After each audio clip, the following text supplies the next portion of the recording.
अज्ञानतिमिरान्धस्य ज्ञानाञ्जनशलाकया चक्षुरुन्मीलितं येन तस्मै श्रीगुरुवे नमः। नमो महावदन्याय कृष्ण प्रेम प्रदायते कृष्णाय कृष्ण चैतन्य नामने गौरतुषे नमः। हे कृष्ण करुणा सिंधु दीन बंधु जगतपते गोपेश गोपिका कांत राधा कांत नमोस्तुते। तप्त कांचन गौरांगी राधे वृंदावनेश्वरी वृषभानुसुते देवी प्रणमामि हरिप्रिये। तवैवास्मि ना जीवामि त्वया विना इति विज्ञाय राधिके नय मां चरणान्तिकं गुरुवे गौरचन्द्राय राधिकाय तदालये कृष्णाय तद्भक्ताय नमो नमः। वाञ्छाकल्पतरुश्च कृपा सिन्धुभ्येव च पतितानां पावनेभ्यो वैष्णवेभ्यो नमो नमः। श्री कृष्ण चैतन्य प्रभु नित्यानंद श्री अद्वैत गदाधर शिवासादि गौर भक्त वृंद हरे कृष्ण कृष्ण कृष्ण हरे हरे हरे राम राम राम। मैं सर्वप्रथम ग्रंथराज श्री जैवधर्म तदीय रचयिता श्री सच्चिदानंद भक्ति विनोद ठाकुर के श्री चरण कमलों में असंख्य कोटि दंडवत प्रणाम कर उनकी अहेतु की कृपा की वांछा करती हूँ। मैं मदीय गुरुदेव परमाराध्यतम नित्य लीला प्रविष्ट परिव्राजकाचार्य वर रूपानुगाचार्य वर नित्य लीला प्रविष्ट ओम विष्णुपाद अष्टोत्तर शत्र श्रीमद भक्ति वेदांत श्री नारायण गोसाई महाराज के अभय चरण कमलों में असंख्य कोटि दंडवत प्रणाम कर उनकी अहेतु की कृपा की वांछा करती हूँ। मैं अपने शिक्षा गुरुदेव नित्य लीला प्रविष्ट जगद वरेण्य प्रातः स्मरणीय ओम विष्णुपाद अष्टोत्तर शत्र श्रीमद भक्ति वेदांत श्री वामन गोसाई महाराज के श्री चरण कमलों में असंख्य कोटि दंडवत प्रणाम कर उनकी अहेतु की कृपा की वांछा करती हूँ। मैं उपस्थित श्रोता मंडली वैष्णव वैष्णवी सभी को यथा योग्य वंदन अभिनंदन दंडवत प्रणाम करती हूँ। तो आज जैव धर्म का हमारा 100वां क्लास है। बहुत प्रसन्नता की बात है, ये क्लास सुचारू रूप से चली है और आप लोग अच्छे श्रोता हैं, गंभीर हैं, तथ्य को ठीक से समझ रहे हैं और मुझे भी प्रसन्नता है, प्रेरणा मिलती है कि इसी तरह से ये क्लास चलती रहे। भक्ति विनोद ठाकुर गुरु वर्ग आचार्य वर्ग कृपा करें और हम अपना जीवन सार्थक करें। प्रारब्ध के अनुसार जो कुछ मिल रहा है वो मिलता रहेगा। अभी तक जो मिला वो आचार्य वर्ग ने, कृष्ण ने, हमारे प्रारब्ध ने जो कुछ लिखा वो हमें मिलता रहा, आगे भी ऐसे ही मिल जाएगा। उसके लिए क्या चिंता करें। जब हरि चिंता करते हैं तो हम तो निश्चिंत रहें और इसी तरह से उनका गुणगान करते रहें। उन्हीं का गुणगान करते हुए जितने भी जीव है संसार में, जिन्होंने गुणगान किया संसार सागर को पार कर लिया, नहीं कर सके माया ग्रसित इस संसार में आ गए। तो माया जिस तरह से भगवान की माया 3 सत्वगुण रजोगुण तमोगुण से जीव को बांध रखी है, इससे जीव का कर्म बंधन और दृढ़ होता चला जाता है, बड़ा दृढ़ होता चला जाता है। तो कोई कोई जीव तपस्या करके नंद महाराज बन जाते हैं, उनकी कितनी भारी तपस्या रही होगी, देवकी वसुदेव बन जाते हैं। भगवान श्री कृष्ण के काल में आ जाते हैं, उनकी लीलाओं का दर्शन करते हैं। और कोई कोई इन गुरुओं के जैसे कि हम लोग हैं, श्री नारायण गोसाई महाराज, श्रीपाद प्रपूज्य चरण श्री वामन गोसाई महाराज, श्री त्रिविक्रम गोसाई महाराज, इनके दर्शन कर सके हैं, इनके साथ उठे बैठे हैं, इनकी बातें सुन चुके हैं और नहीं तो रिकॉर्डिंग सुन रहे हैं। इनकी तो रिकॉर्डिंग भी हृदय को भेद करके भक्ति प्रवेश करा देती है, हृदय में जगा देती है। अभी बहुत हृदय में टीस होती है, एक चुभन सी होती है कि ऐसे आचार्य कहाँ से लाए, ऐसे ऐसे कहाँ से मिलेंगे जिन्होंने इतना भजन किया और भजन करने के बाद हम लोगों को भी भजन सिखाया, हम लोगों का आत्म कल्याण कैसे हो ये बताया, हम लोगों के उद्धार के लिए दिन रात परिश्रम करते रहे, सोना जागना सब उन्होंने लोगों के उद्धार के लिए लगा दिया। भगवान का एक अवतार नर और नारायण आज भी बद्रिकाश्रम में तपस्या कर रहे हैं कि लोग जीते मरते रहते हैं, लेकिन आत्म कल्याण क्यों नहीं चाहते। इसी तरह से बस, और मालूम भजन भी करेंगे तो कितना भजन करेंगे, मेरा बेटा ठीक रहे, बेटी ठीक रहे, हमारा जिंदगी। भगवान श्री कृष्ण इन सब पर ध्यान नहीं देते, बिल्कुल नहीं देते। वह अंतर्यामी भगवान है, ये हमारे प्रारब्ध से मिलता है, उनका ठीक रहना नहीं रहना। हाँ, ये जरूर उन्होंने कहा है कि अनन्य चिंतयंत, जो अनन्य भाव से मेरा चिंतन कर रहे हैं, उनका योगक्षेम मैं वहन कर लूंगा। परंतु ये उन्होंने कभी नहीं कहा है कि ऐसी प्रार्थनाएं करते रहो। यहाँ मैं और मेरा नहीं चलता, यहाँ तो मेरा शरीर भी नहीं है।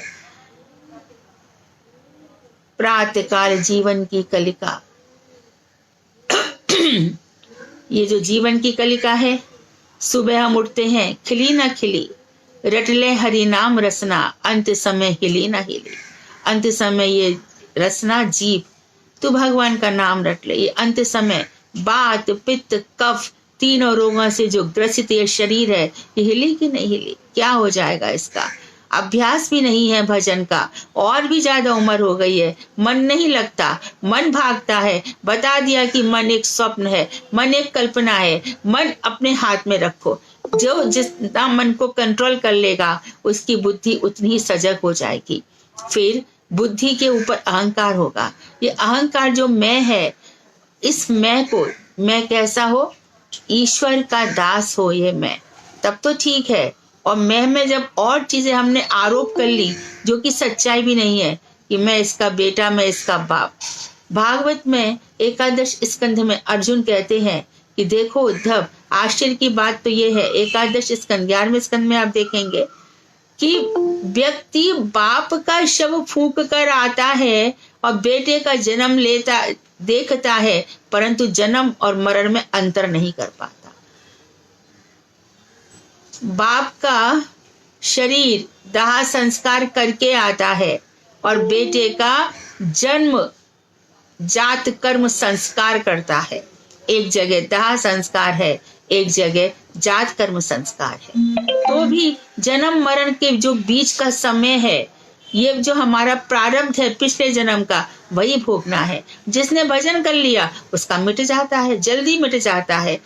थोड़े बहुत प्रारब्ध है वो भोगने पड़ेंगे, खत्म हो जाता है, और जीवन एकदम बहुत ही सुंदर भगवान के पास जाने के लिए निर्मल हो जाता है, निर्मल चित्त हो जाता है। निर्मल चित्त कब होता है? जब ज्ञान आता है। कैसा ज्ञान? तत्व ज्ञान। और तत्व ज्ञान आने से जितने भी मन में कषाय हैं सब मिट जाते हैं। अरे मैं किसके लिए इतने सपने देख रहा था? ख्वाबों की दुनिया कैसे जिंदा है, क्या क्या बन रहा था, ड्रीम लैंड में चल रहे थे। This is my dream, this is my. School में भी बच्चों को ये सब सिखाते हैं, तुम्हारा भविष्य का सपना क्या है, तुम क्या देखते हो क्या नहीं देखते हो। कहाँ सिखाई जाती है ऐसी बातें? आत्मज्ञान की। तो ये आत्म तत्व ज्ञान हम सीखें, हमारे बच्चों को सिखाएं, आसपास लोगों को बताएं। इससे कृष्ण बड़े प्रसन्न होते हैं। ध्यान रहे, भक्ति कृष्ण प्रीति विधायिनी है। भक्ति की एक ही डेफिनेशन है, कृष्ण को प्रसन्न करने वाली। कृष्ण यदि प्रसन्न हो जाते हैं, और यस्य प्रसादात भगवत प्रसादो, गुरु वर्ग प्रसन्न हो जाता है। गुरु की कृपा से भगवान प्रसन्न हो जाते हैं। तो गुरु ने तो नाम दिया, गुरु ने झोली पकड़ा दी और उसमें दे दी कि 16 माला कम से कम करो, बाद में समय मिले तो फिर 1 राउंड ले लो, फिर समय मिले तो 1 राउंड ले लो, 1 लाख नाम जप कर लो, जितना समय मिले, अरे कुछ तो करो।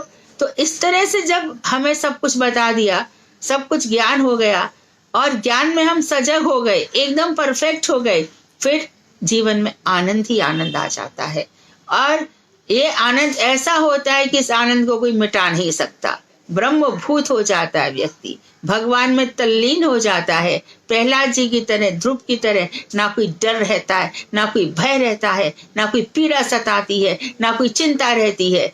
हमेशा हम तो समझते हैं ना कि शरीर की मृत्यु है, जातस, गीता में कहा है जातस्य मृत्यु ध्रुवम, जो उत्पन्न हुआ है उसकी मृत्यु निश्चित है। आज हो या कल हो, 2 दिन बाद हो, 2 साल बाद हो, उससे फर्क नहीं पड़ता शरीर की में। लेकिन इस शरीर के मरने से पहले आत्मा यदि नहीं जागी तो हमने मनुष्य जन्म बेकार धारण किया। श्रुतेन किम जो धर्म न आचरित, सुनने से भी क्या लाभ यदि हमने पालन नहीं किया। तो हम माया ग्रसित जीव के विषय में पढ़ रहे हैं। और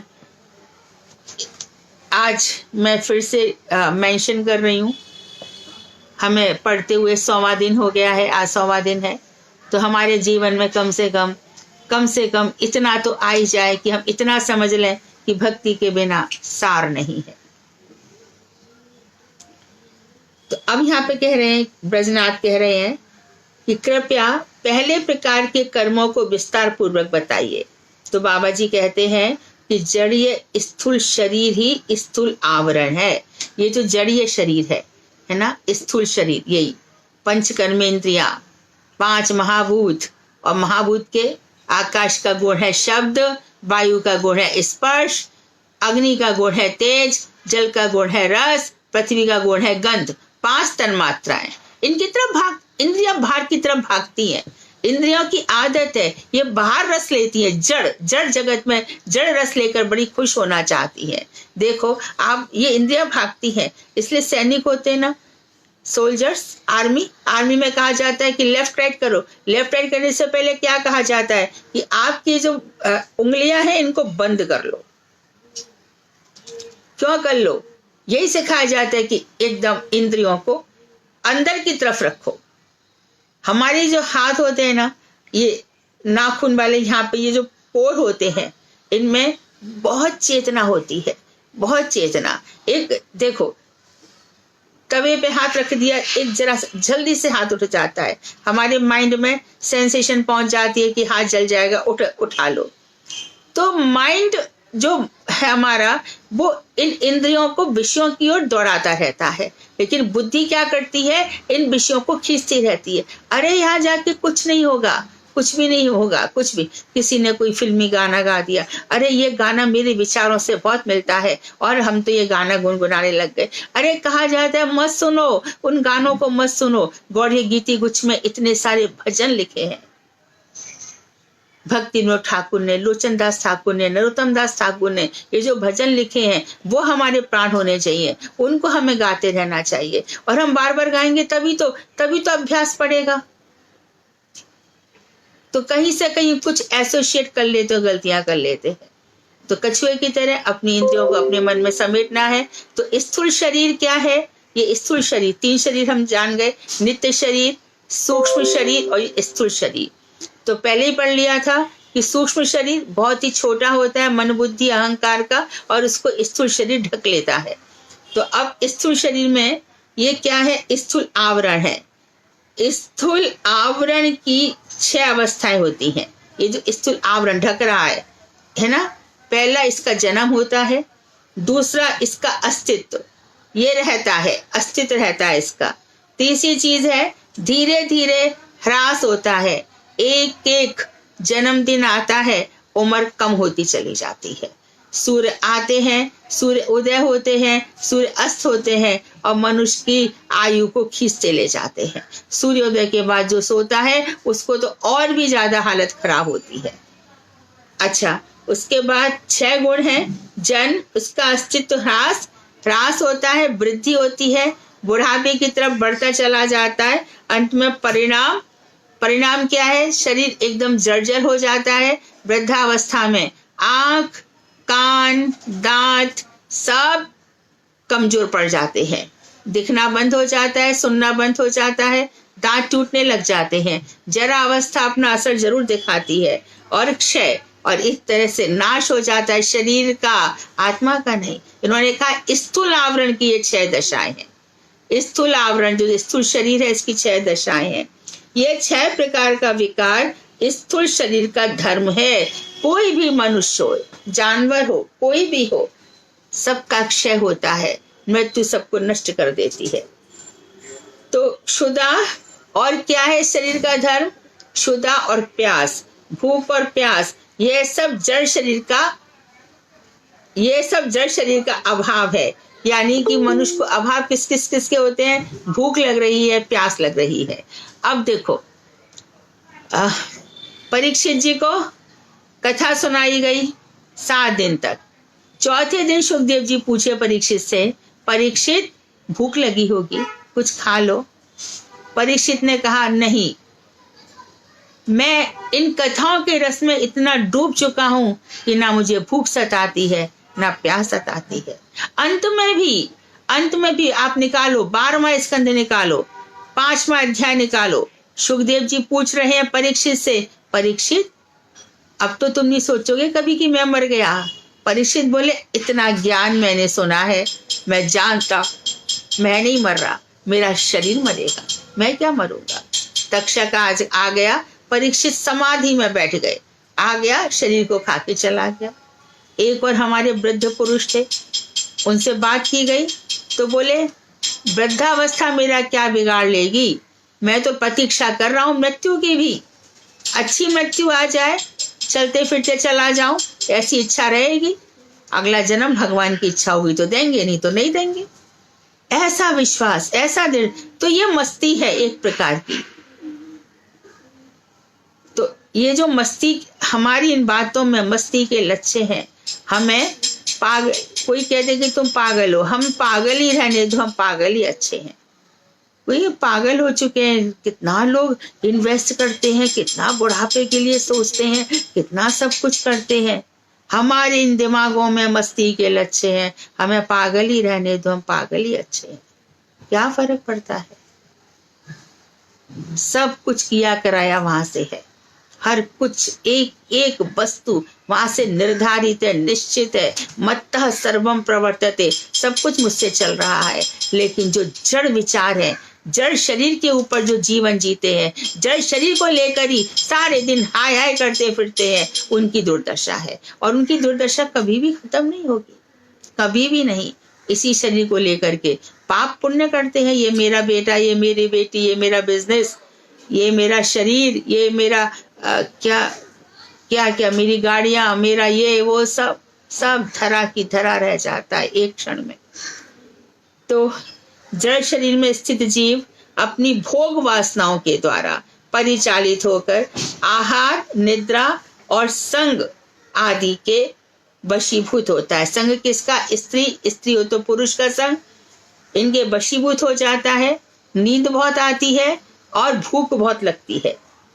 माइक विषयों का भोग करने के लिए जीव नाना प्रकार के काम्य कर्मों को करता है, जो इसकी इच्छा होती है, जो उसको चाहिए उसके लिए।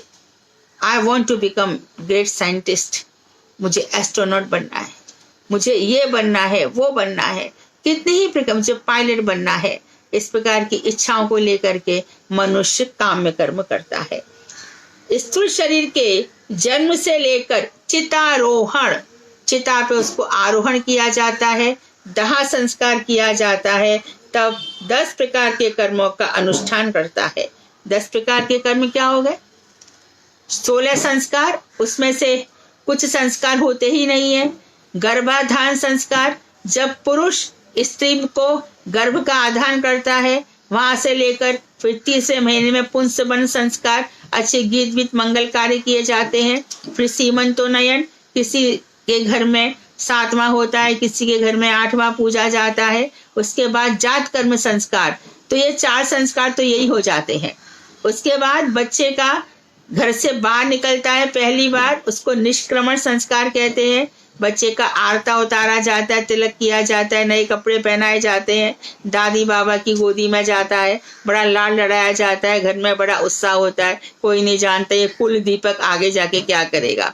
और इसके बाद फिर अन्नप्राशन, पिता या घर के जो बुजुर्ग हैं वो चांदी की शलाका या सोने की शलाका लेकर बच्चे के जीभ पर ओम राम अथवा कृष्ण लिखते हैं। तो इस तरह से अन्नप्राशन संस्कार होता है। उसके बाद फिर विद्यारंभ, विद्या का आरंभ किया जाता है। चूड़ांत, बच्चे के बाल कटवाए जाते हैं। मुंडन संस्कार भी होता है इसके बीच में। और उसके बाद उपनयन संस्कार, जनेऊ पहनाया जाता है। इस तरह से फिर विवाह संस्कार होता है और उसके बाद दाह संस्कार होता है। ये कुछ संस्कार हैं जो हर कुलीन परिवार में होते हैं। तो उनके यहाँ पे वर्णन किया गया कि जन्म से स्थूल शरीर, ये स्थूल शरीर के संस्कार हैं। जन्म से लेकर चितारोहण तक 10 प्रकार के कर्मों का अनुष्ठान करता है। हरे कृष्णा दी, दंडवत प्रणाम। हाँ, माफी चाहती थी बीच में इंटरप्ट करी। मुझे लगता है आपने बीच में 2 पेज छोड़े हैं शायद, क्योंकि लास्ट क्लास जो थी हमारी वो पेज नंबर 25 तक चली थी दीदी। ऐसा? अच्छा, हाँ जी जी, ओके ओके। जहाँ पर वो बोला था ना दीदी कि ब्रजनाथ भगवान बता थे कि ईश्वर कौन सा पेज है? कौन सा पेज है? पेज दीदी हमारी में 260 है, नहीं पुरानी में दीदी का है 260, नीचे वाला ब्रजनाथ वाला। नहीं, मेरे पास नई वाली है। पुरानी बुक है, नई वाली है। हाँ। अच्छा। 25 दीदी। ओ ओके, तब तो बहुत काफी आगे आ गए। 2 पेज आगे हो गए। 285, हम 289 पे चले गए जी। ठीक है, मैं वहीं से शुरू करती हूँ 285 से। कृष्ण करुणा में यहाँ से शुरू करूँ? बाबा जी कह रहे हैं उसके बाद जी, ये जो ब्रजनाथ ने पूछा कि ईश्वर की लीला के लिए दूसरे जीव क्यों कष्ट पाते हैं, यहाँ से। अच्छा, ईश्वर की लीला के लिए दूसरे जीव क्यों कष्ट पाते हैं? तो बाबा जी ने कहा कि वही जीवों में स्वतंत्र वासना, खुद जो स्वतंत्रता है उनके अंदर, उसकी वासना के कारण उनके ऊपर भगवान की विशेष कृपा का परिचय है जीवों में। अच्छा, भगवान ने स्वतंत्र वासना दी है, ये भगवान की कृपा है, लेकिन जीव इसको मिसयूज कर लेता है। जीव इसको मिसयूज करता है क्योंकि स्वतंत्र वासना के अभाव में जड़ वस्तु नितांत या तुच्छ होती है। स्वतंत्र वासना नहीं रहेगी, थोड़ी भी स्वतंत्रता नहीं रहेगी, तो जो जड़ वस्तु है वो नितांती, त्याग और तुच्छ हो जाती है। आगे बता रहे हैं, स्वतंत्र वासना के कारण ही जीव ने जड़ जगत की प्रभुता पाई है। जड़ जगत में जीव क्यों आया है? क्योंकि उसको जीना था, इस जड़ जगत में अपना कुछ कर्म करना था, कुछ भोग करना था, कुछ माया का रसास्वादन करना था, इसलिए तो वो जड़ जगत में आया, इसलिए उसको यहाँ की प्रभुता मिली। क्लेश और सुख मन की वृत्तियां हैं, तो मन को कष्ट भी है, सुख भी है और दुख भी है। तो हम बार बार कह रहे हैं कि मन के हारे हार है, मन के जीते जीत। कष्ट और सुख, दुख और सुख मन को मिलते हैं, कहीं और इसका फर्क नहीं पड़ता, कहीं और आत्मा में इसका कोई असर नहीं है। अहंकार भी, यदि मैं कृष्ण का दास, उनकी इच्छा है कष्ट दे दो, जो भी देंगे मेरे लिए अच्छा ही है, मेरे हाथ में भी तो कुछ नहीं है। स्वतंत्रता देकर भी ईश्वर ने सारे कर्मों का फल अपने हाथ में रखा है। तो सुख और दुख मन की गतियां हैं। हम जिसे दुख या क्लेश मानते हैं, उसमें आसक्त व्यक्ति उसी को सुख कहता है। हम जिसे दुख समझ रहे हैं, लेकिन कोई व्यक्ति उसी को सुख मानता है। कैसे? कि समस्त प्रकार के विषय सुखों का अंतिम परिणाम दुख के अतिरिक्त और कुछ नहीं है। विषयासक्त मनुष्य अंत में दुख पाता है। तो जो ये लिख रहे हैं कि सुख कहता है आसक्त व्यक्ति, उसी को सुख कहता है जिसको महान लोग क्लेश मानते हैं। अरे परिवार है, इतना तो होगा ही, अब बच्चे मेहनत कर रहे हैं दिन रात, इतना तो कष्ट होगा ही। अरे भैया, ये जो पढ़ाई लिखाई है, डॉक्टरी चल रही है, बच्चा इंजीनियर बन गया है, तो ये सब दुख तो रहेंगे ही, वो इन्हीं को सुख भी मान लेता है। समस्त प्रकार के विषय सुखों का अंतिम परिणाम दुख के अतिरिक्त और कुछ भी नहीं है। विश्व में आसक्त मनुष्य अंत में दुख पाता है।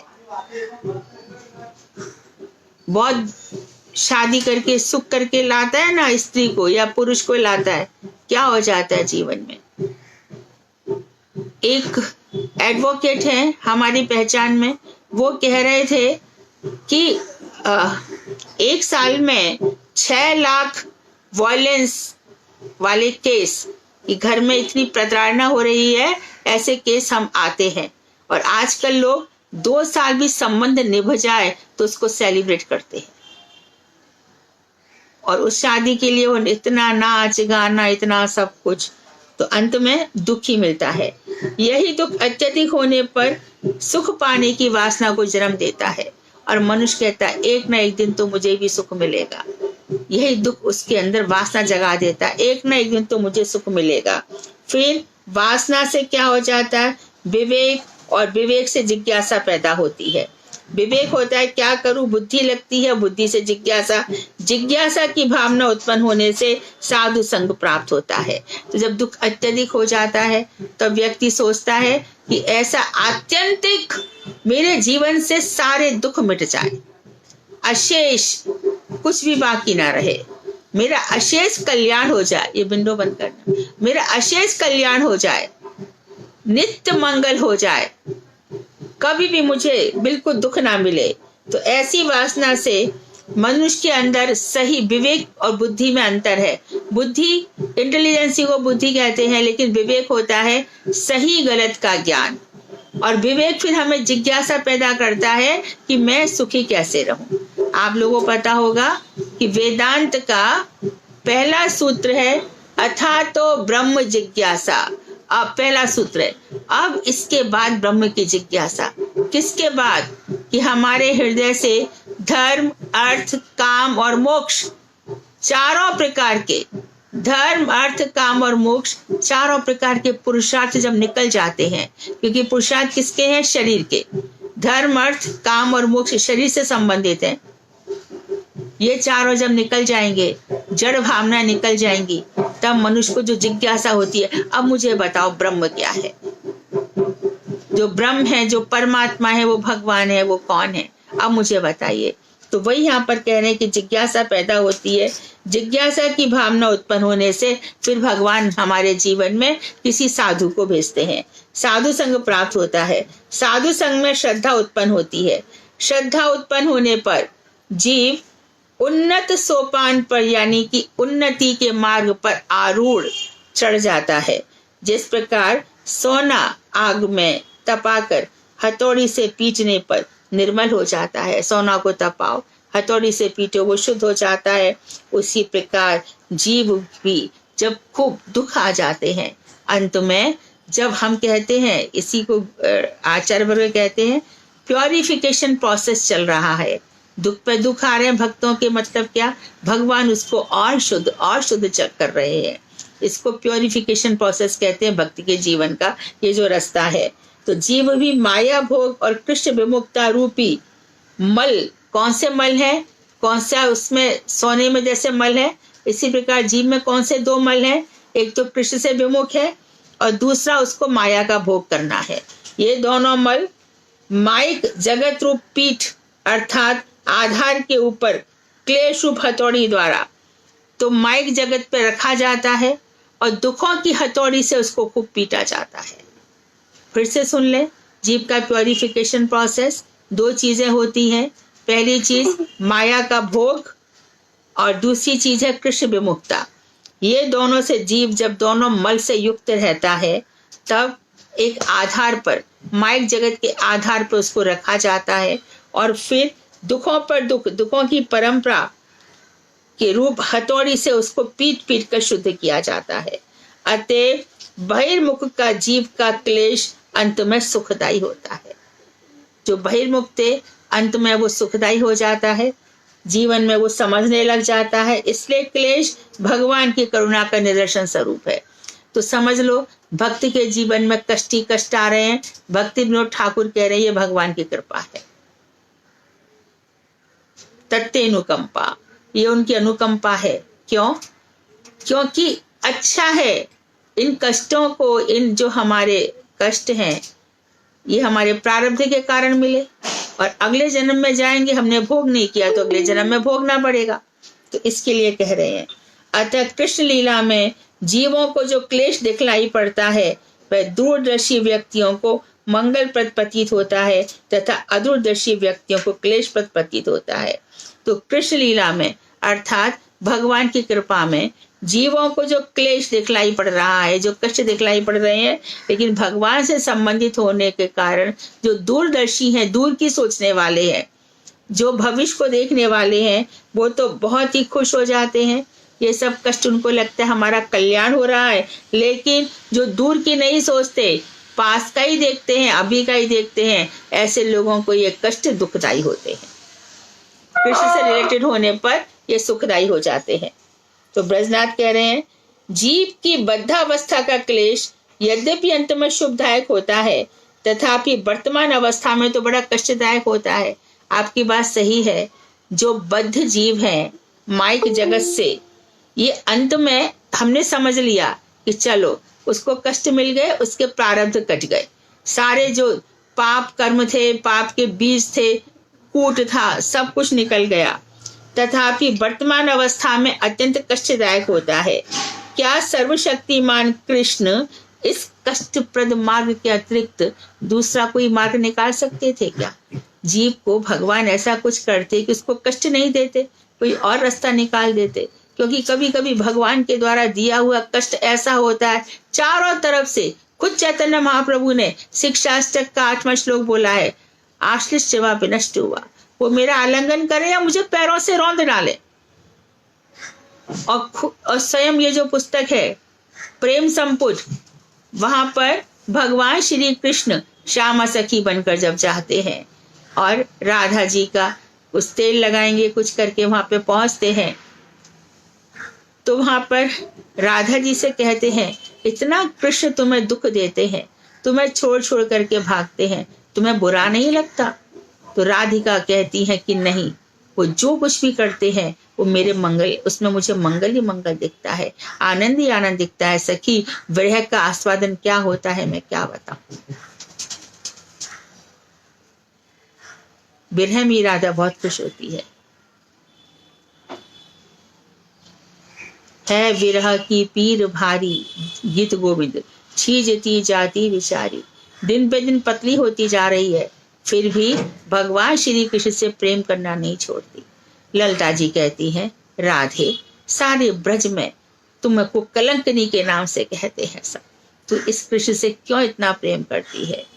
राधा कहती है, सखी मैं उनके बिना रह नहीं सकती, वही मेरे सब कुछ, वही मेरे प्राणनाथ है। क्वासी क्वासी महाभुज, हे महाभुज तुम कहाँ हो, कहाँ हो, हे प्राणनाथ तुम कहाँ हो।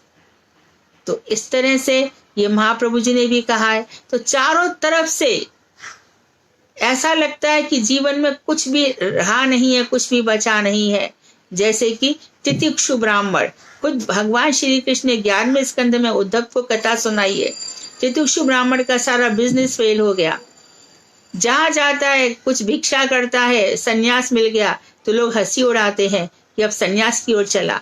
खाता पीता है तो उसमें मलमूत्र डाल देते हैं। वो हर बात को कृष्ण की कृपा समझता है और समझ में नहीं आता, जैसे कि यहाँ पे कि कृष्ण को इतना सब क्यों अच्छा लगता है। तो पहले ही बता दिया कि इसलिए अच्छा लगता है कि सोने को तपाना पड़ेगा, सोने को तपाना पड़ेगा, हर बात में वो कृष्णमय हो जाएगा। कृष्णमय जीवन जब कृष्णमय होगा तब जाकर के कल्याण है। तो ये जो मैंने बातें बताई हैं बहुत इंपॉर्टेंट है, ध्यान रखेंगे, नहीं तो रिकॉर्डिंग में दोबारा सुनना। ब्रजनाथ कहते हैं कि क्या सर्वशक्तिमान कृष्ण इस कष्टप्रद मार्ग के अतिरिक्त कोई दूसरा रास्ता नहीं निकाल सकते थे क्या? तो बाबा जी बोले, कृष्ण लीला बड़ी विचित्र होती है, अनेक प्रकार की होती है। यह भी ये जो कष्ट देना है भगवान का, तो भगवान की कई लीलाएं हैं, उनमें से एक लीला ये भी है कि वो अपने भक्त को कष्ट देते हैं। वो तो कहते हैं ना, मैं अपने भक्त का सब कुछ छीन लेता हूँ, फिर जब छीन लेता हूँ तो उसके साथ कोई बातचीत नहीं करता, तो मैं उसके सारे संबंधियों को भी उससे दूर कर देता हूँ, तो अकेला रह जाता है। तो आपको इससे क्या मिल रहा है? बस वो मेरा ही चिंतन करेगा, आपके अतिरिक्त किसी और का करेगा तो संग दोष आ जाएगा, आसक्ति दोष आ जाएगा। तो आसक्ति दोष और संग दोष रहने से मैं उसको अपने धाम में नहीं ले जा सकता। क्यों? क्योंकि संग दोष उसको फिर से नीचे ले, तो मैं सारे संबंध छुड़वा देता हूँ। तो फिर कह रहे हैं ये उनकी अनेक प्रकार से एक लीला है। स्वेच्छा में पुरुष जब सब प्रकार की लीलाएं कर रहे हैं तब इसी लीला को क्यों छोड़ दें? ये भगवान की इच्छा है, उन्होंने ऐसे ही व्यवस्था कर रखी है, तो इस लीला को भी वो करते अपने भक्तों के साथ। सब प्रकार की विचित्रताओं को जारी रखने से कोई भी लीला छोड़ी नहीं जा सकती, सभी लीलाएं भगवान करेंगे। इसके अतिरिक्त दूसरे प्रकार की लीलाएं करने पर भी उस लीला के उपकरणों को किसी ना किसी प्रकार कष्ट अवश्य स्वीकार करना होगा। तो दूसरी प्रकार की लीलाएं हैं, तो उसमें भी उस लीला के उपकरणों को किसी ना किसी प्रकार कष्ट अवश्य स्वीकार करना होगा। क्यों? श्री कृष्ण पुरुष हैं, कर्ता हैं, वही करने वाले हैं। सारे उपकरण पुरुष की इच्छा के अधीन होते हैं, सारे जो इम्प्लीमेंट्स हैं सब कुछ सब उनकी इच्छा के अधीन होते हैं, तथा कर्ता रूप पुरुष के कर्म रूप विषय हैं। और जो कर्ता भगवान श्री कृष्ण हैं, तो उनके जो विषय है कर्म, तो कर्म क्या है? कर्ता की इच्छा के अधीन होने से कुछ ना कुछ कष्ट पाया जाना स्वाभाविक है। तो भगवान, अच्छा तो अभी ये तो हमारे ऊपर ऐसे कष्ट हैं, लेकिन जो चिन्मय है वहां पर रुला रुला के चले गए, रुला रुला के चले गए। चीर हरण किया, मेरे और तुम्हारे बीच में कोई आवरण ना रहे, किसी प्रकार का पर्दा ना रहे, क्यों कोई चीर रहना चाहिए, तुम सारी की सारी मेरी हो। चले गए, अक्रूर जी को लेकर के चले गए। अक्रूर जी के पीछे भगवान को थोड़ा क्रोध तो था ही, गोपियों के साथ उन्होंने बातचीत नहीं की, मुख मोड़े रहे। रथ को लेकर के आगे बढ़ गए तो अक्रूर जी को जब देखा, ब्रह्महृद जिसको अक्रूर तीर्थ कहते हैं, अक्रूर तीर्थ ने कहा कि मैं स्नान करना चाहता हूँ। स्नान करने गए, दोनों भैया रथ में बैठे, डुबकी लगाई अक्रूर तीर्थ में, ब्रह्महृद जिसको बोलते हैं, तो नीचे आके देखा दोनों भैया बैठे हैं। एकदम अरे ये दोनों यहाँ कहाँ से आ गए। फिर ऊपर उठे, फिर देखा ये तो दोनों रथ में बैठे हैं, दिमाग फिर गया। फिर अक्रूर जी नीचे गए, देखे दोनों भैया बैठे हैं, फिर ऊपर देखा तो एकदम आए कि कुछ बात तो करें। तो हंस पड़े कृष्ण और बोले अक्रूर जी कुछ विचित्र बात हो गई क्या, आप इतने घबराए हुए क्यों हैं। तो अक्रूर जी के साथ भी ऐसा ही किया। और फिर जब वहां पर पहुंच गए तो सब मारा मारी, चारूर मुष्टि, कुबलिया पीड़ हाथी, और कंस को तो सिंहासन पर ऊपर चढ़ करके कि तूने मेरी मैया के बाल खींचे थे देवकी के, ले अब तेरे बाल खींचता हूँ। इतना विरोध दिखाया, हल्के से बाल खींचे, इतनी देर में ही वो महाशक्तिशाली नीचे गिर गया। दिन रात कृष्ण कृष्ण का चिंतन करता रहता था, उन्हीं को उसको मोक्ष मिल गया, भगवान का वैकुंठ लोक मिल गया। और उस कृष्ण को घसीट के देखा कि कहीं अभी तो चिंता तो नहीं है। इसी में जो उसकी दोनों पत्नियां थी, हस्तिनापुर जरासंध की दोनों बेटियां, उससे फिर लड़ाई मोल ले ली। और 17 बार जरासंध ने आक्रमण किया और 17 बार भगवान ने पकड़ कर भी छोड़ दिया। कौन ढूंढ ढूंढ के शत्रुओं को मारे, जाता है सेना इकट्ठी करता है, इसको कौन मारे, इसकी सेनाओं को ही मारे। इस तरह से आधे लोग ऐसी मर जाएंगे और ये जो भुवन है इसका मंगल हो जाएगा, लोग मर जाने दो। तो इस तरह से भगवान की लीलाएं हैं, बहुत सुंदर सुंदर अद्भुत लीलाएं हैं। तो इनमें भी भगवान श्री कृष्ण क्या करते हैं, पुरुषों करता है, समस्त इच्छाएं उनके अधीन है। तो कर्ता की इच्छा के अधीन होने से कुछ ना कुछ कष्ट स्वाभाविक है, किंतु वह कष्ट यदि अंत में सुखदायक हो तो वह कष्ट कष्ट नहीं रहता। बस तुम उसे कष्ट क्यों कह रहे हो। तो जब गोपियां जाती हैं, कब जाती हैं, जब ये हो जाता है, सूर्य ग्रहण हो जाता है, कुरुक्षेत्र में सब मिलते हैं, तो वहां पर आते हैं राज मुकुट पहन करके, राजसी वेश धारण करके। गोपियां कहती है हमारा वाला कृष्ण तो है नहीं, इसका तो न मोर पंख दिखता है, ना ये हिलता डुलता है, ना चलता फिरता है, ना हमको छेड़ता है। तो लेकर के अंगूठे से जमीन को रेतती रही। बोले कि आप का क्या परिचय है। तो कहते हैं कोई कोई शास्त्र में तो ऐसा कहते हैं कि कृष्ण ने फिर से गोपी गीत जो गोपियों ने सुनाया था वही कृष्ण ने सुनाया। तो प्रेम को भूल नहीं पाते, ये उनका स्वभाव है। कोई उनसे प्रेम करे यही उनके लिए बड़ी प्रसन्नता की बात है, सच्चे दिल से करे। सब तज हरि भज, ऐसे लोगों को वो सिर पे बैठा लेते हैं। तो उद्धव जी को, क्योंकि वो गए, कभी 3 महीने कहीं 6 महीने ऐसा आता है, गोपियों के चरण धूल मांगी तो उद्धव जी को साथ रखा, अक्रूर जी का त्याग किया है। और देखो, तो तुम उसे कष्ट क्यों कह रहे हो, वह तो कष्ट नहीं है। कृष्ण लीला की पोषकता के लिए जो कष्ट दिखलाई पड़ता है वह जीव के लिए परम सुखमय होता है। श्री कृष्ण में जो सुख का अंश है उसे छोड़कर स्वतंत्र वासना से युक्त जीव ने माया अभिनिवेश जन्य क्लेश स्वीकार किया है। तो श्री कृष्ण में जो सुख का अंश है, जीव उसे नहीं पाना चाहता, उसने जानबूझ करके माया में अपने आप को डाल दिया है। ले माया, तू मेरा जितना शोषण कर सकती है कर, कितना शोषण करेगी।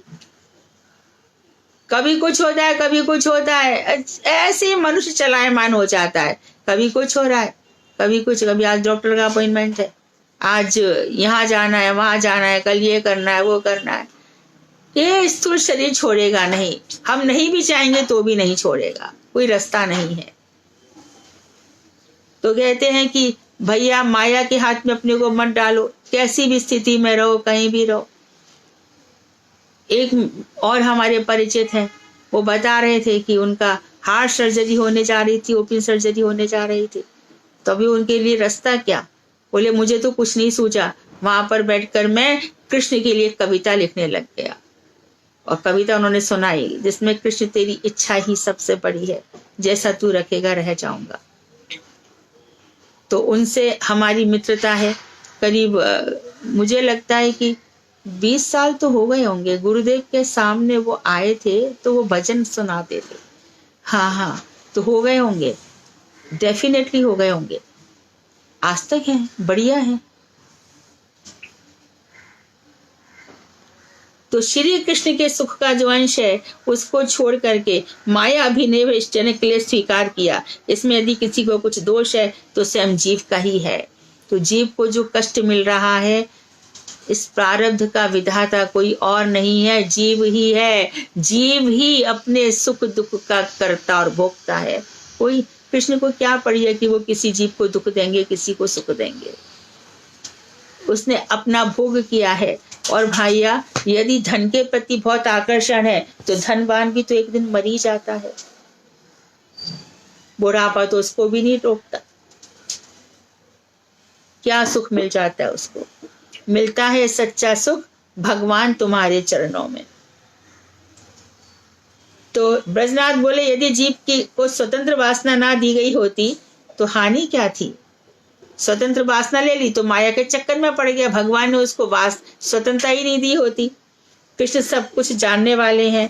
अतः भैया तो जानते थे ना कि जीव को स्वतंत्रता देने से ही जीव कष्ट पाएगा, फिर भी उन्होंने जानबूझ करके जीव को स्वतंत्रता क्यों दे दी? स्वतंत्रता का वो भोग करता है माया का, और कष्ट पे कष्ट जन्म पे जन्म पाता ही रहता है। ऐसी दशा में जीवों के कष्ट के लिए कृष्ण दोषी है या नहीं है? बहुत सुंदर प्रश्न पूछे हैं। तो बाबा जी कह रहे हैं कि स्वतंत्रता एक अमूल्य रत्न है भाई। इस स्वतंत्रता के अभाव में जड़ पदार्थ तुच्छ है। ये मैं यहाँ से पढ़ रही थी, छोड़ दूं यहाँ से।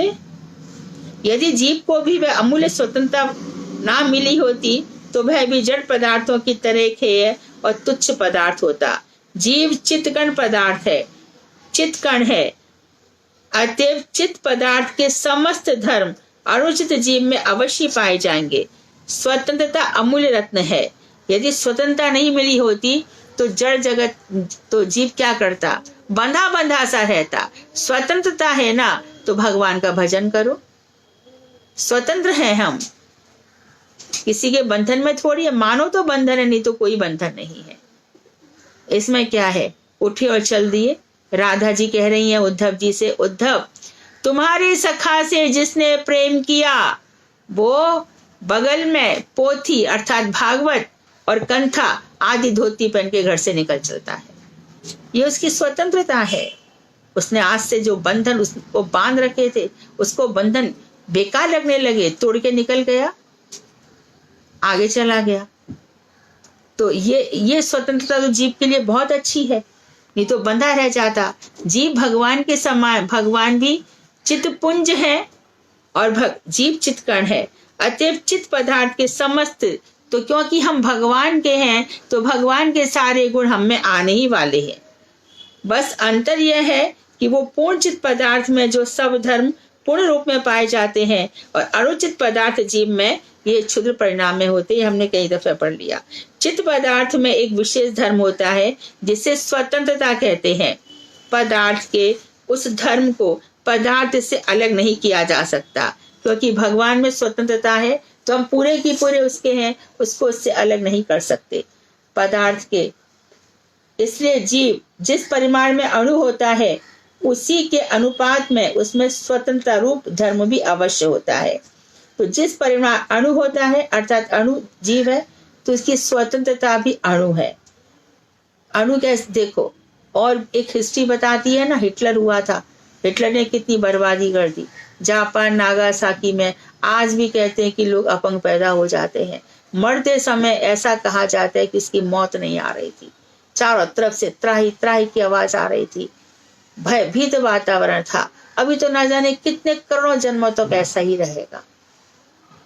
लेकिन एक चीज वो सिखा गया कि साइंस ये ठीक है कि सुविधा दे रही है, लेकिन साइंस जब विनाश की तरफ बढ़ जाती है तो क्या हो जाता है, ये बता के चला गया। उसके बाद से फिर इतने युद्ध नहीं हुए, मुझे ऐसा लगता है इतने भयंकर युद्ध नहीं हुए कि लोग अपने आप ही अचानक ही ऐसे मरते चले जाते हैं।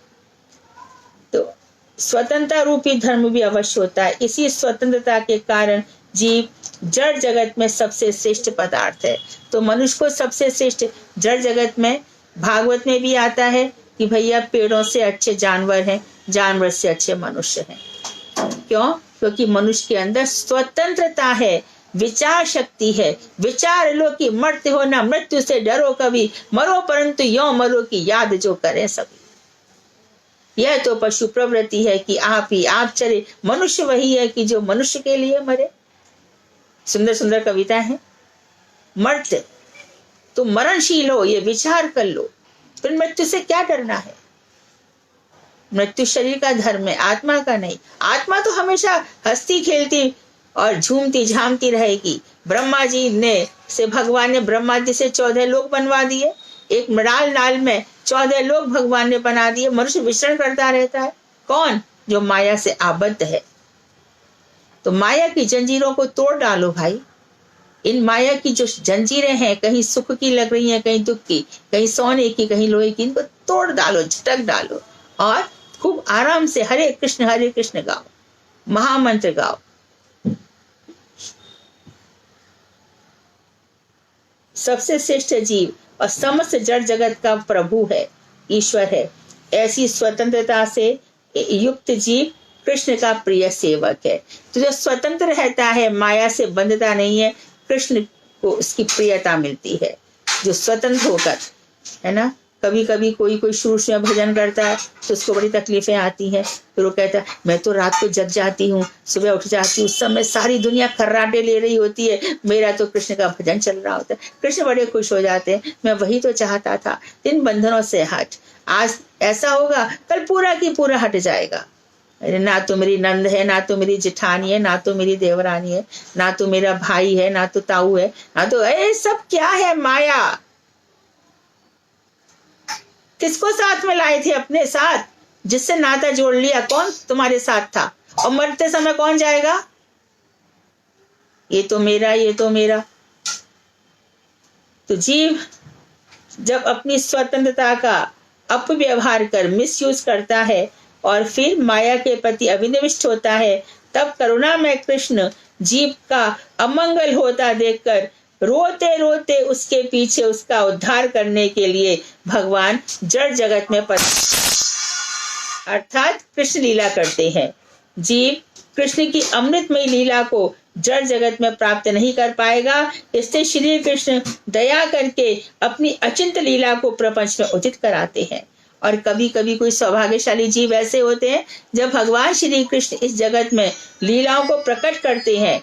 तो कृष्ण की अमृतमयी लीला जड़ जगत में जब प्रकट होती है, तब श्री कृष्ण दया करके अपनी अचिंत लीला को प्रपंच में प्रकट कराते हैं जानबूझ करके। और भगवान की लीला अचिंत क्यों है? कि साइमल्टेनियसली वो किसी से प्रेम करते हैं और किसी को, उनके अंदर सारे, अभी उनका बस चलेगा तो एक ही पक्ष से तीनों की तीनों लोक नाप लेंगे, तीनों लोक नाप लेंगे, है ना। और उनकी इच्छा होगी तो मैया यशोदा को पूरा की पूरा ब्रह्मांड घुमा देंगे। बेचारी देखेगी मुंह खोल, तूने मिट्टी खाई, ऐसे छोटे बालक बन जाएंगे। और बेचारी मैया बांधना चाहेगी तो बंधेंगे नहीं। ये सब भगवान की अचिंत लीलाएं हैं। तो इतनी दया के उपरांत भी जब जीव उन लीला तत्व को समझने में असमर्थ होता है, तब श्री कृष्ण फिर क्या करते हैं? बहुत सुंदर, जय हो जय हो, नवद्वीप में अवतीर्ण होकर गुरु के रूप में अर्थात चैतन्य महाप्रभु भक्त के रूप में आए और बताया कि कैसे जीवन जीते हैं। सखे कलय गौर मुदारम, ये गौर उदार हैं, इनका अभिनंदन करो और परम उपाय स्वरूप अपने नाम रूप गुण और लीला कथाओं की स्वयं ही व्याख्या करते हैं तथा स्वयं आचरण कर जीवों को वैसा करने के लिए प्रेरणा और शिक्षा देते हैं। पूरा की पूरा महाप्रभु जी का जीवन इसी में निकल गया। और धन्य हो शची मैया, माँ मैं चला जाता हूँ, लोग मेरे प्रति अपराध करते हैं, ये अपराध खत्म नहीं होंगे, मैं सन्यास ले लेता हूँ माँ। सन्यासी के प्रति कोई अपराध नहीं करता। और मैया देखती रह गई, आंसुओं की झड़ी चलती चली गई। शाम के समय निकल गए, भरा हुआ पानी था निदिया घाट में। हे कृष्ण 2 छलांग लगाई और वहां पहुंच गए कटवा में। आचरण करके दिखाया। अद्वैताचार्य के पास रहे। अद्वैताचार्य उनका बहुत सम्मान करना चाहते थे, लेकिन ये इतना सम्मान करते थे, अद्वैताचार्य का खुद महाप्रभु इतना सम्मान करते थे। तो एक दिन अद्वैताचार्य ने कहा कि मैं थोड़ी सी विरोधी बातें कहता हूँ, तो ज्ञान की प्रशंसा करने लग गए। तो इतना क्रोध आया कि अद्वैताचार्य नाड़ा मैंने तेरे को तेरे कहने से मैं संसार में आया और अब तू ऐसी बातें कर रहा है। और इसी तरह से श्रीवास आंगन में सप्तप्रहरिया भाव प्रकट किया। चांद काजी पे जो कंस का अवतार था, उसके सीने पे नरसिंह आवेश में चढ़ गए और सारी पृथ्वी को कृष्णमय बना दिया। सारी पृथ्वी को। आप झारखंड के रास्ते जाइए, वहां पर सारे इनके चरण चिन्ह है। जब बहुत ही भाव होता है तो भाव के कारण चरण चिन्ह विगलित हो गए, पिघल गए। अब प्रेम करके दिखाया कैसा प्रेम होता है। कहाँ जाऊं, कहाँ पाऊं, कहाँ जाऊंगा, कहाँ पाऊंगा। उज्ज्वल वरण गौर वर देहम, बिलसति निर्वधि भाव विदेहम, त्रिभुवन पावन कृपयालेशम, तम प्रणमामि च शीश चितनयम। हे शची पुत्र आपकी जय हो, जय हो। तो यहाँ पे आकर के 3 मनोवांछाएं पूर्ण की। राधा मुझे देख करके कैसा आस्वादन करती है, मेरे माधुर्य से उसको कैसा रसा स्वादन मिलता है, मेरा माधुर्य कैसा है, राधा को कैसे देखती है। और स्वयं भी तो अपना सौंदर्य, जब यशोदा जी के महल में मरकत मड़ियों से बने खंबे हैं, उसमें अपने आप को देखते हैं, अपने छोटे छोटे हाथ लगाते हैं, तो कहते दूसरा कृष्ण कहाँ से आ गया। उसको माखन खिलाना चाहते हैं, लेखा। तो ऐसे अद्भुत कृष्ण। फिर गौर लीला में भी उनकी सुंदर सुंदर बाल लीलाएं हैं। ऐसे दयामय कृष्ण को क्या तुम किसी प्रकार से दोषारोपण कर सकते हो? कितने दयालु हैं वो। तो आपको पता होगा कि माधुर्य के अवतार हैं भगवान श्री कृष्ण और औदार्य के अवतार हैं चैतन्य महाप्रभु। जीवों पर दया। अरे कम से कम मेरे दर्शन के, मेरे समय में तुम लोग नहीं पैदा हुए, कृष्ण के समय तुम लोग कम से कम गुणगान तो करो। फिर जब इतना गुणगान करोगे तो वैदिक भक्ति के बाद साधन भक्ति जो तुम्हारी हो रही है, उसके बाद भाव भक्ति आएगी, प्रेमा भक्ति आएगी, फिर तुम्हें पार्षद शरीर मिल जाएगा, स्वरूप सिद्धि हो जाएगी। और वस्तु सिद्धि के लिए मैं इस समय जिस भी ब्रह्मांड में लीला कर रहा हूँ तुम्हें अपने पास बुला लूंगा। भगवान श्री राम ने भी यही कहा था, आ जाऊंगा मैं। 24वीं चतुर्युगी में राम आए थे, कितना इंतजार करना पड़ा। उसके बाद 28वीं चतुर्युगी में कृष्ण बनकर आए, तब दंडकारण्य ऋषि यहाँ सब गोपियां बनकर आए, प्रतीक्षा करते रहे, भजन करते रहे, क्योंकि भजन में इतना आनंद है। एक भजन ही है जो बहुत लंबे समय तक किया जा सकता है। भजन ही है जिसकी श्रृंखला टूटती नहीं है। बाकी सब काम करो आप थक जाओगे, परेशान हो जाओगे। भजन तो ऐसा है, और भजन और कीर्तन सुना और गाओ, ऐसा हो जाता है। तो उनकी करुणा अपार है। लेकिन हमारा दुर्दैव, आज तो मुझे होश नहीं है टाइम का। कितने बज रहे हैं? टाइम हो गया। ओ, लेकिन मैं जहां से छोड़ रही हूँ वहां तक कर दूं क्या?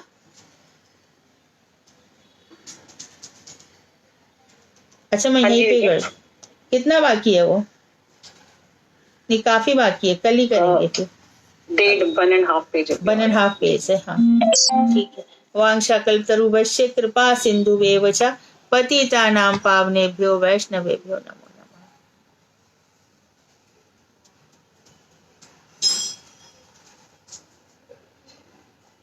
जी हाँ,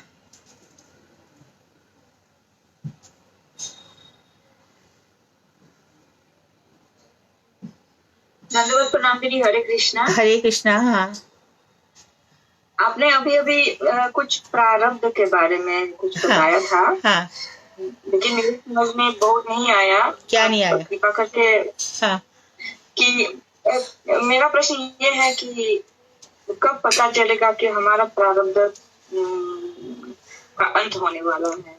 जब भगवान श्री कृष्ण के अतिरिक्त और कुछ नहीं रह जाएगा तब लगेगा कि प्रारब्ध मिट गए। चाह मिटी, चिंता मिटी, मनवा बेपरवाह, जिसको कुछ ना चाहिए वही शहंशाह। सब कुछ मिट जाए, खाली कृष्ण कृष्ण कृष्ण कृष्ण कृष्ण रह जाएंगे तो समझ लेना प्रारब्ध मिट गए।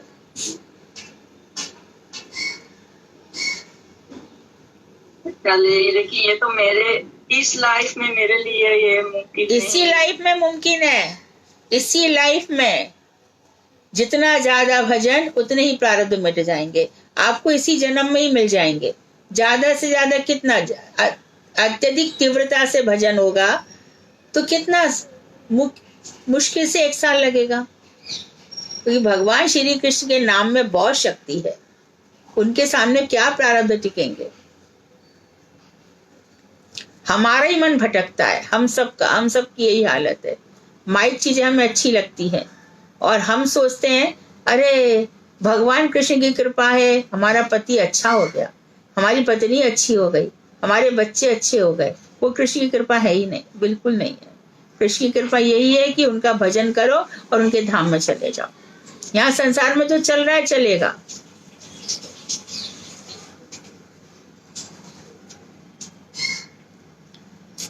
जैसे मैया बाप अपनी मर्जी से नहीं मिले, ऐसे आगे भी कुछ अपनी मर्जी से मिलता नहीं, प्रारब्ध से मिलता है। प्रारब्ध सारे मिट जाएंगे, बिल्कुल चिंता मत करो। अनन्या चिंतयन्तो माम ये जना पदुपासते तेषां नित्याभियुक्तानां योगक्षेमं वहाम्यहम्।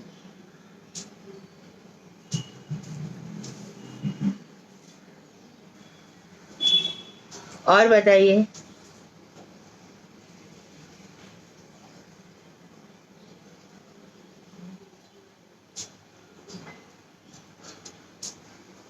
कोई प्रश्न नहीं कर रहा? विराम दे दो। हरे कृष्णा दीदी जी। हाँ, तुलसी देवी और वृंदा देवी में कोई अंतर नहीं है क्या? कोई अंतर नहीं है। वृंदा जी एक स्त्री के रूप में है और तुलसी जी वृक्ष के रूप में है, बस। बाकी शक्तियां उनकी बराबर है। तुलसी, जब हम भजन करते हैं तो वृंदा जी तो नहीं आएंगी, तुलसी जी का वृक्ष ही आएगा। और तुलसी जी के वृक्ष के आगे जब हमारा भजन होता है तो साक्षी होती है, तो उनके अंदर शक्ति तो है ही। और फिर कल हमने बताया था उपदेशामृत में, भगवान श्री कृष्ण के चरणों में तुलसी का जब मकरंद सूंघा तो सनत कुमार चारों बदल गए। तो वृंदा जी, हाँ, तो ये जो कुछ जैसे घर के भी लोग हैं, कुछ लोग ऐसे हैं जिनको तुलसी की खुशबू पसंद नहीं आती, उन्हें लगता है कि ऐसे अंदर से निकल जाएगी। ऐसा उनके साथ क्यों होता है, उन जीवों के साथ? क्योंकि बड़े पापी हैं वो। ऐसा कौन है जो तुलसी को, अभी उनको बोलो एज ए मेडिसिन ले लो, अभी उनको बोलो तुलसी खाने से कभी लाइफ में कैंसर नहीं होगा, तुलसी खाने से कोई प्रकार का रोग नहीं होगा, तुलसी खाने से रोज तुलसी खाओ डायबिटीज ठीक हो जाएगी। अभी तुलसी भर भर के खा लेंगे वो लोग, भर भर के खा लेंगे। ये वही लोग हैं, अपराधी है। हाँ, अच्छा दीदी जी, एक बार आप बता रही थी ऐसे ही जैव धर्म में ही कि कभी हम मंदिर में किसी के हाथों से फूल लेके अगर हम भगवान को अर्पण करते हैं तो विष्टा का कीड़ा बनते हैं, बोला था आपने। 11वें स्कंद में लिखा है, बिल्कुल। कौन से अध्याय में लिखा है? 25वें अध्याय में। तो हम लोग जैसे अभी जाड़े में तुलसी सूख गई है और कहीं पे हमें तुलसी मिल रही है किसी कहीं पड़ोस में किसी के यहाँ पे, तो हम उनको लेके पूजा कर सकते हैं?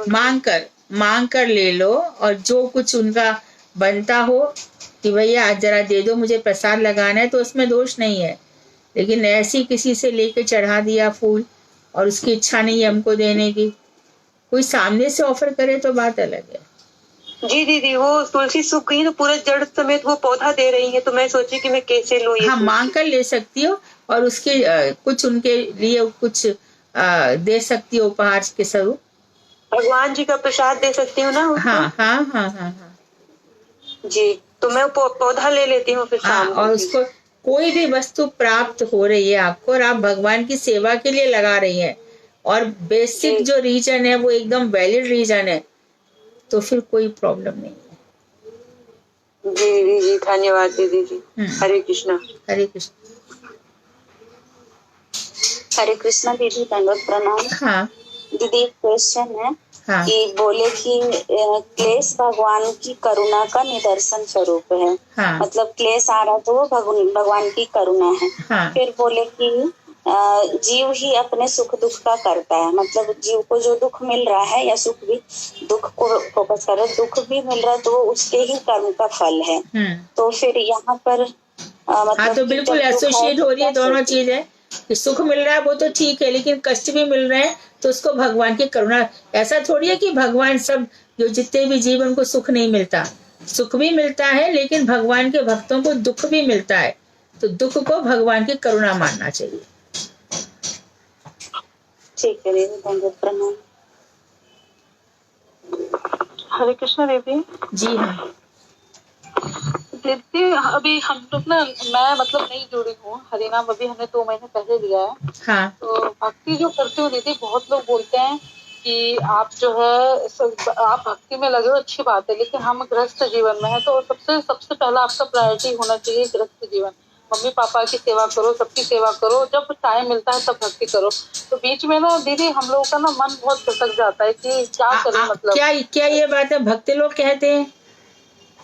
भक्त लोग नहीं कहते हैं दीदी। बस जैसे तो हमारे फिर संसार के लोग तो माया के 3 गुणों में खींचने ही वाले हैं। देखो, कोई भी नहीं कहता कि सास ससुर की सेवा नहीं करनी है, कोई भी नहीं कहता, लेकिन हमारी प्रायोरिटी भजन होना चाहिए। अच्छा, मैंने प्रसाद बनाया तो सास भी खा ले, ससुर भी खा ले, लेकिन मेरा मुख्य निमित्त क्या है? भगवान के लिए प्रसाद बनाया, प्रसाद बना के वो लोग भी खा ले। तो मुख्य जो चीज है वो भगवान की सेवा होनी चाहिए। इतने बीच में संसार चलता रहे, परंतु ये किसी ने नहीं कहा कि भगवान की सेवा छोड़ करके इन माइक लोगों की सेवा करो। ये सब अपराधी, इनकी क्या सेवा करना है? खुद भी भजन करते नहीं, दूसरों को रोकते हैं। हाँ, ये दीदी बहुत खिलाफ है, मतलब कि मेरी फैमिली वाले इस चीज के बहुत खिलाफ है। तुम डरो मत, भगवान के भक्तों को डर नहीं होता। बिल्कुल बिल्कुल चिंता मत करो, कृष्ण नाम लो और सब करो, बिल्कुल घबराना मत,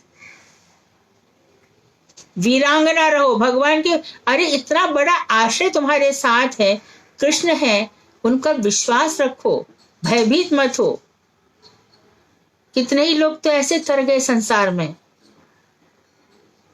एक दिन देखना, कल अनुराधा जी बता रहे थे ना, और भी लोग बता रहे थे, एक दिन क्या होता है, भजन करते करते वही लोग तुम्हारे पीछे पीछे जाएंगे।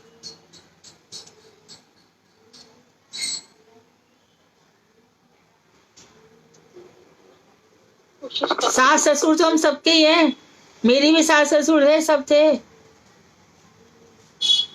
मेरे को भी ये सब सिखाया गया जो तुमको सिखाया जा रहा है। हाँ जी दीदी। तो क्या करती? उन लोगों का तो कभी भी एंड नहीं होगा। उनकी सेवा के लिए जन्म नहीं लिया है भाई। साइड में होता रहे, कोई मना नहीं कर रहा है। हम प्रसाद पाएंगे पहले आपके हाथ में देंगे, घर में जो कुछ होगा पहले दे, लेकिन कृष्ण से युक्त होकर, कृष्ण को छोड़कर कुछ भी नहीं। राधा कृष्ण ही हमारे प्राण हैं।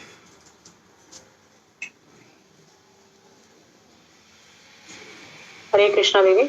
हाँ दीदी, जैसे हम अभी ये दीदी तो 2 महीने हो गए जुड़े हुए, मेरे को तो तकरीबन 5 साल हो गए। मैं भी अपनी तरफ से प्रयास कर रही हूँ, गिरती हूँ फिर कोशिश करती हूँ उठने की। भक्ति में एक चीज सुनते हैं दीदी, युक्ति पूर्वक भक्ति, वो क्या चीज है? और दूसरी बात, जैसे महाप्रभु ने रघुनाथ दास गोस्वामी को कहा था, राइट, कि आंतरे करे निष्ठा और बाहरी लोके व्यवहार।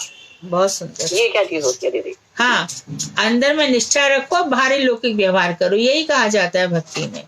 अंदर कृष्ण में निष्ठा रहे और बहुत ही युक्ति पूर्वक, स्मार्टली, एकदम विवेक के साथ निकल पड़ो।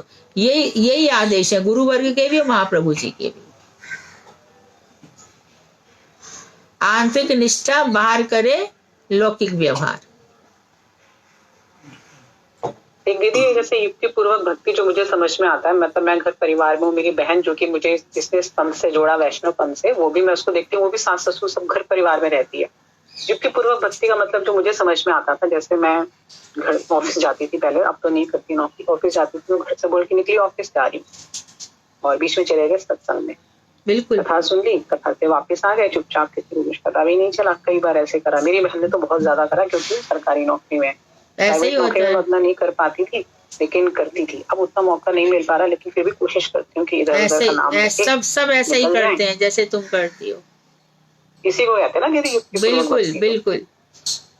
और हरे कृष्ण। अच्छा, घर से तो निकल जाओ कि फिर ऑफिस से भी तो छुट्टी लेके निकलना पड़ता है कभी कभी, तो वहां भी तो युक्तियां लगानी पड़ती है। जी लगानी पड़ती, कई बार खुद ही बीमार होना होता है ऑफिस में बैठे। जी दीदी बिल्कुल। मुझे याद आ रहा, मैं स्कूल में थी तो पौर पूर्णिमा थी, मैं जा नहीं पाई नवदीप, उसने मुझे छुट्टी नहीं दी प्रिंसिपल ने, और मुझे इतना रोना आ जाए, इतना रोना, फूट फूट के मैं रो रही हूँ। तो मैं बाथरूम में रो के आई तो उसी समय वो बाहर दिख गई, बोली व्हाट हैपेंड टू यू, तो खुद ही बोली वेरी कोल्ड और व्हाट, मैंने कहा हाँ कोल्ड है। तो बस मुझे कुछ नहीं सूझा, बोले अच्छा you can go to home no problem. Mahaprabhu ji की कृपा, मैं उठी और मुझे कुछ नहीं सूझा। चौपाटी पे जो इस्कॉन मंदिर है वहां पर गौरांग महाप्रभु की कथाएं चल रही थी, मैं जाकर के पीछे दीवार के सहारे बैठ गई और 2 घंटा बैठ करके आराम से महाप्रभु जी की कथाएं सुनती रही और रोना तो चलता ही रहा। तो ये महाप्रभु तो देखते हैं सब। सच्ची बात बोल रही हूँ, मैं अपनी बातें ज्यादा शेयर करना नहीं चाहती, लेकिन मैं पग पग पे मुझे जब तुम लोग बोलते हो तो मुझे याद आ जाता है। ऐसे युक्ति पूर्वक रास्ते निकालने पड़ते और वहां खुद भगवान कृपा करते हैं। रघुनाथदास गोस्वामी को जब बार बार भेजा, कौन सी परीक्षा नहीं ली, अंत में वो गाय के झूठे चावल भी खाने लग गए। हम क्या सुख सुविधाएं भी पाना चाहते हैं और बड़े बूढ़ों का आदर भी पाना चाहते हैं, फर्स्ट क्लास मार्क्स लेना चाहते हैं उनसे, शीज हमारी बेस्ट वो ये सब, और फिर भगवान की ये पॉसिबल नहीं है। भगवान तो सब छुड़ाने आए हैं, माइक जगत का रिश्ता छुड़ाना ही भगवान की दया है, क्योंकि ये किसी जन्म में छूटती नहीं।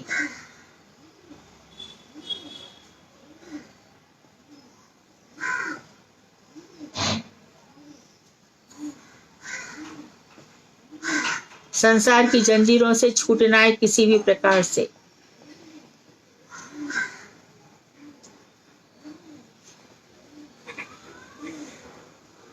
और बोलो, चिंता मत करो, घबराओ मत, डेफिनेटली कृष्ण तुम्हारे साथ हैं।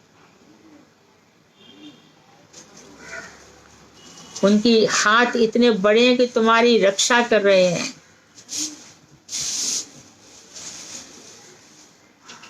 ठीक है, आज विराम करें। वांशा कल तरु, अच्छा कल क्लास नहीं है, परसों क्लास होगी। कल तो गुरुदेव का गुणगान होगा। कल मेरे गुरुदेव की आविर्भाव तिथि है, माघ पूर्णिमा।